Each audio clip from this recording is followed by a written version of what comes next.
दोस्तों, देसी विलेज बार्बीज की एक नई कहानी में आप सभी का स्वागत है। यहाँ राधा बीमार है और सो रही है, तो देखती हैं आज की कहानी में क्या होता है।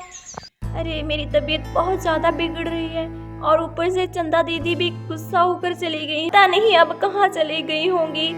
मैं कैसे उन्हें बुलाऊं, क्या करूं, मुझे कुछ समझ में नहीं आ रहा है।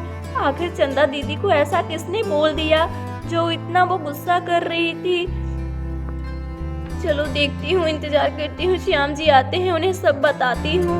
हे भगवान, चंदा दीदी क्यों चली गई। मेरी तबीयत बहुत खराब हो चुकी है। यहाँ पर राधा बहुत ही ज्यादा बीमार हो चुकी है। यहाँ पर श्याम आ जाता है। अरे पता नहीं राधा की तबीयत कैसी होगी, बेचारी कितनी बीमार थी, सुबह से बीमार हो गई और मैं दवाई लेने चला गया। अरे मुझे टाइम लग गया। राधा राधा मैं आ गया हूँ, कैसी है तुम्हारी तबीयत अब। श्याम जी क्या बताऊँ, मेरी तबीयत को छोड़िए, पहले चंदा दीदी को देखिए, वो चली गई हैं। राधा ये तुम क्या बोल रही हो, कहाँ चली गई है चंदा, चंदा कहाँ चली गई है, कहाँ चली गई, यहीं कहीं होगी, बबीता के घर गई होगी या सिया के घर गई होगी। ऐसा करो तुम तो पहले दवाई ले लो, ठीक है ना, तुम्हें आराम मिलेगा।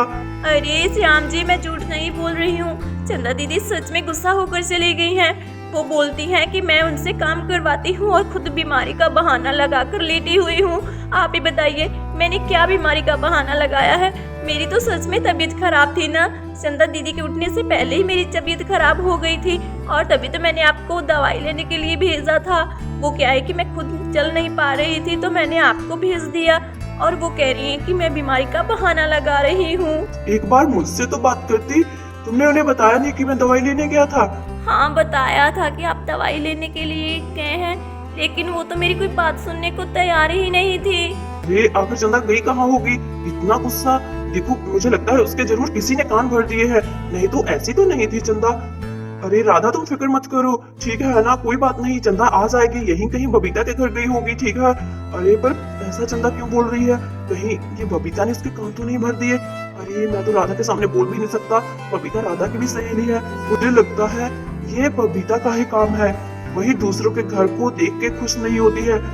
तुम चिंता मत करो, मैं अभी आता हूँ, अभी देख कर आता हूँ। हाँ हाँ श्याम जी ठीक है, आप जाइए देख के आइए, कहीं वो सिया के घर गई हूँ या कहीं उन्हें बुलाकर ले आइए, ठीक है ना। मैं दवाई ले लेती हूँ। ये चंदा का कान किसने भर दिए, मुझे तो लगता है जरूर ये बबीता का काम है, वही ये सब कर सकती। बबीता की यही आदत मुझे अच्छी नहीं लगती है, दूसरों के घर में आग बहुत जल्दी लगा देती है।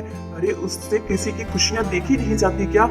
इतने अच्छे से मैं खुश था कि चलो कृष्णा बाहर काम पर है और ये दोनों एक ही घर में रह रही है, देवरानी जेठानी। अब देखो पता नहीं क्या होगा, चलो देख कर आता हूँ। ये भगवान कैसी मुसीबत है, चंदा को एक बार मुझसे बात तो करनी चाहिए थी ना, राधा बेचारी सच में बीमार है। आगे चलो मैं देख कर आता हूँ, इतना भी क्या गुस्सा हो गया, किसी की बातों में नहीं आना चाहिए हमें। चलो मैं देख कर आता हूँ। यहाँ श्याम चंदा को देखने के लिए चला जाता है। अरे वाह चंदा, बहुत अच्छा किया तुमने, मैंने तो तुम्हें पहले ही कहा था कि राधा सारा काम तुमसे करवाना चाहती है और खुद बीमारी का बहाना लगा कर सो रही है। हाँ वो तो ठीक है, पर मुझे अच्छा नहीं लग रहा है राधा के साथ ऐसा करके।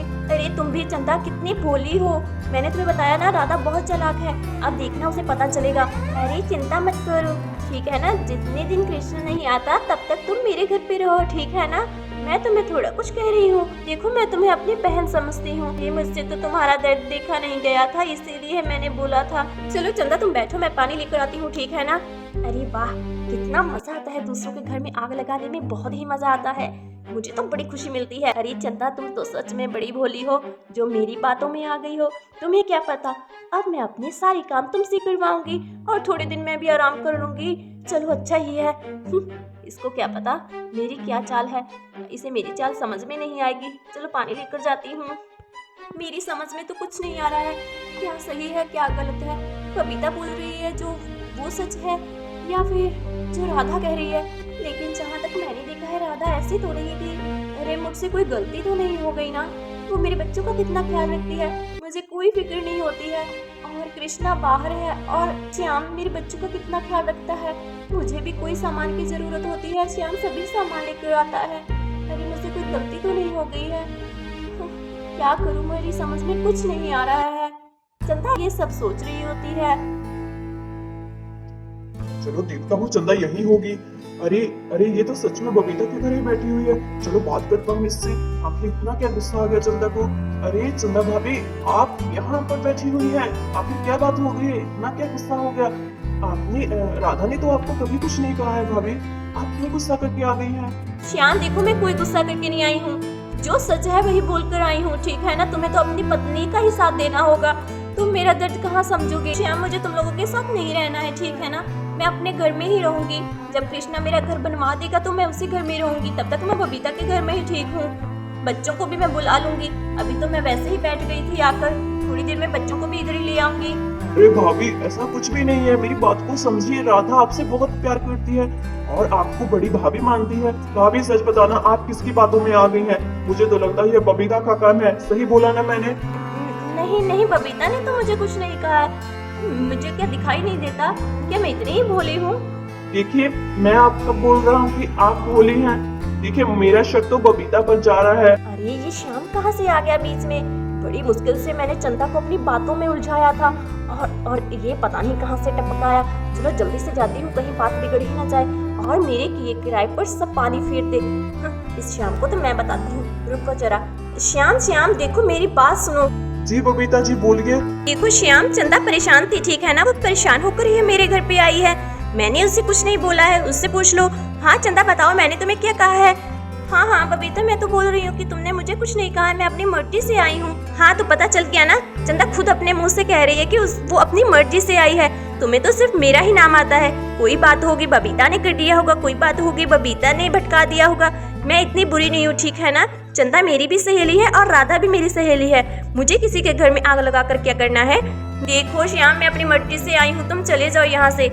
श्याम, तुमने सुना ना चंदा ने क्या कहा? अब जाओ यहाँ से, मेरे घर पे कलेश ना करो, ठीक है ना। जल्दी से यहाँ से चले जाओ।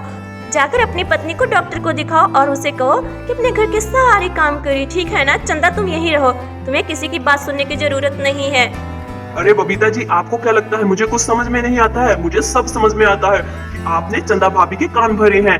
नहीं तो चंदा भाभी ऐसा कभी नहीं कर सकती थी, ठीक है ना। आपका सच सामने है, ठीक है। आपने पहले भी हमारे घर में बहुत कोशिश की थी, हमारी खुशियां आपसे देखी नहीं जाती ना। भाभी आप मेरी बात सुनिए, चलिए घर चलिए, ठीक है ना। जब कृष्णा आएगा तो हम देखेंगे। अगर आप अलग घर में रहना चाहती हैं तो ठीक है, आप अपना घर अलग बनवा लेना, लेकिन अभी के लिए आप घर चलिए। यहाँ पर राधा भी आ जाती है। अरे देखो तो सही, श्याम जी ने बात की या नहीं। अरे चंदा दीदी, आप यहाँ पर बैठी हैं। श्याम जी, आपने चंदा दीदी से बात की? हाँ राधा, मैंने भाभी को बोला है, वो चलेंगी घर, ठीक है ना। देखो श्याम, मैं नहीं जा रही हूँ, तुम जिद मत करो। अरे चंदा दीदी, अगर मैंने आपको कहीं भी कुछ भी गलत बोल दिया है तो मुझे प्लीज माफ कर दीजिए, लेकिन अभी के लिए आप घर चलिए। देखिए मेरी तबीयत आगे से कुछ ठीक हो गई है। श्याम जी दवाई भी ले आए थे और प्लीज आप चलिए ना। देखिए बच्चे इंतजार कर रहे हैं, खाना बनाना है। दीदी प्लीज चलिए ना, आप गुस्सा मत करिए। अगर आपको अलग घर में रहना है तो ठीक है, आप अलग घर में रह लेना। अभी के लिए प्लीज दीदी चलिए। अरे वाह, इतनी जल्दी तुम्हारी तबीयत भी ठीक हो गई? पहले तो तुम इतनी बीमार थी कि तुमसे उठा भी नहीं जा रहा था, अब बड़ी जल्दी से तुम्हारी तबीयत ठीक हो गई है। अरे मेरी समझ में कुछ नहीं आ रहा है, मैं क्या करूं और क्या ना करूं। यहाँ राधा भी मुझसे माफ़ी मांग रही है। देखा जाए तो राधा ने मुझे कुछ नहीं कहा था, ये तो कल बबीता ने जाकर जब मुझे बोला तभी मुझे ऐसा लगा कि सच में राधा क्या ऐसा कर रही है। क्या पता सच में ही राधा की तबीयत खराब हो। ऐसा करती हूँ, चले ही जाती हूँ, फिर भी अपने ही हैं, अपने ही काम आएंगे। अरे बबीता तो पड़ोसन है ना, क्या पता वो सच में हमसे जलती हो कि हम लोग एक ही घर में रहते हैं और प्यार से रहते हैं। हाँ, अरे यही सच है, ये बबीता ही हमारे घर में सिर्फ आग लगा रही है, उससे हमारी खुशियाँ देखी नहीं जाती हैं। राधा बेचारी ने तो मुझे सच में कभी कुछ नहीं कहा है, अब भी राधा ही मुझसे माफ़ी मांग रही है। मुझे लगता है ये सब बबीता की कोई चालाकी थी, वो मुझे घर से निकलवाना चाहती थी। राधा, हाँ राधा ठीक है, मैं तुम लोगों के साथ घर जा रही हूँ। क्या सच में दीदी आप घर में आ रही है? हाँ सच राधा, मैं आ रही हूँ। अरे मेरा दिमाग खराब हो गया था जो इस बबीता की बातों में आ गई थी। देखो बबीता, तुम अपने काम से काम रखा करो, दूसरों के घर में दखल मत दो, ठीक है ना। तुमने बहुत कोशिश की मुझे भटकाने की मैं भटक भी गई थी, मेरा दिमाग भी खराब हो गया तो तुम्हारी बातों में आ गई। तुम कितनी बुरी औरत हो जो किसी की खुशियों को देख ही नहीं सकती हो। ये तो अच्छा हुआ समय रहते मैंने सब सीख लिया। कितनी बुरी है, कहती है मेरी तुम बहन हो। अरे कोई बहन ऐसी होती है क्या कि बहन की खुशी देखी ना जाए। अरे मैं तो बहुत खुश थी राधा के साथ रहकर, तुमने ऐसे ही मेरा दिमाग खराब कर दिया। अरे वाह, एक तो मैंने तुम्हारी भलाई के लिए कहा, ऊपर से मुझे ही सुना रही हो। अरे तुम किसी का कोई भला नहीं सोचती हो, तुम तो दूसरों के घर में आग लगा रही हो। मुझे तुमसे बात ही नहीं करनी है। चलो राधा श्याम, हम घर चल रहे हैं, बच्चे इंतजार कर रहे होंगे। हाँ हाँ दीदी चलिए। क्या सच में? थैंक यू दीदी, चलिए जल्दी से घर चलते हैं। हाँ हाँ चलो। चंदा राधा श्याम घर की ओर चले जाते हैं और बबीता देखती रह जाती है। तो दोस्तों हमारी कहानी कैसी लगी? वीडियो अच्छी लगी लाइक करना, चैनल को सब्सक्राइब करना। मिलते हैं अगली